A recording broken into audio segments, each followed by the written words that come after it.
സർക്കാരുമായി ബന്ധപ്പെട്ട അറിയിപ്പുകൾക്കും മറ്റു വാർത്തകൾക്കും വേണ്ടി ഈ ചാനൽ സബ്സ്ക്രൈബ് ചെയ്യാനും തൊട്ടടുത്ത ബെല്ലൈക്കൻ എനേബിൾ ചെയ്യാനും മറക്കാതിരിക്കുക. പരസ്പര സമ്മതത്തോടെയുള്ള ലൈംഗിക ബന്ധം കുറ്റകരമല്ലെന്ന് കർണാടക ഹൈക്കോടതി. ബലാത്സംഗ കേസ് റദ്ദാക്കിയാണ് കോടതി വിധി. ഡേറ്റിംഗ് ആപ്പിൽ പരിചയപ്പെട്ട സ്ത്രീ തനിക്കെതിരെ നൽകിയ ബലാത്സംഗ കേസ് റദ്ദാക്കണമെന്നാവശ്യപ്പെട്ട് 23 വയസ്സുള്ള ഒരാൾ സമർപ്പിച്ച ഹർജിയിൽ വാദം കേൾക്കവെയാണ് കോടതി ഉത്തരവ് പുറപ്പെടുവിച്ചത്. ജസ്റ്റിസ് എം നാഗപ്രസന്ന അധ്യക്ഷനായ ബെഞ്ച് എഫ്ഐആർ റദ്ദാക്കി. പ്രതികൾ വാട്സാപ്പിൽ പരസ്പരം ചാറ്റ് ചെയ്തതിൻ്റെയും ഫോട്ടോകൾ വീഡിയോകൾ കൈമാറുകയും ചെയ്തതിൻ്റെയും തെളിവുകൾ ചൂണ്ടിക്കാട്ടിയാണ് നടപടി. പരസ്പര സമ്മതത്തോടെ ആരംഭിച്ച് നിരാശയിൽ അവസാനിച്ച ഒരു ബന്ധം കുറ്റകൃത്യമല്ല, ചില പ്രത്യേക കേസുകളിലൊഴികെ.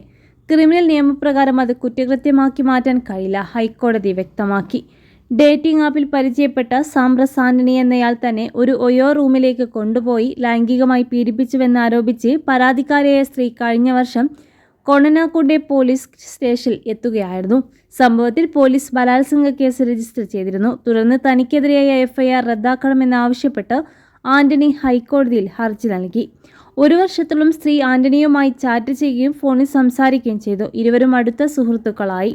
പിന്നീട് 1 വർഷത്തിന് ശേഷം 2024 ഓഗസ്റ്റ് 8 അവർ ബാംഗ്ലൂരിലേക്ക് കണ്ടുമുട്ടാൻ തീരുമാനിക്കുകയായിരുന്നു.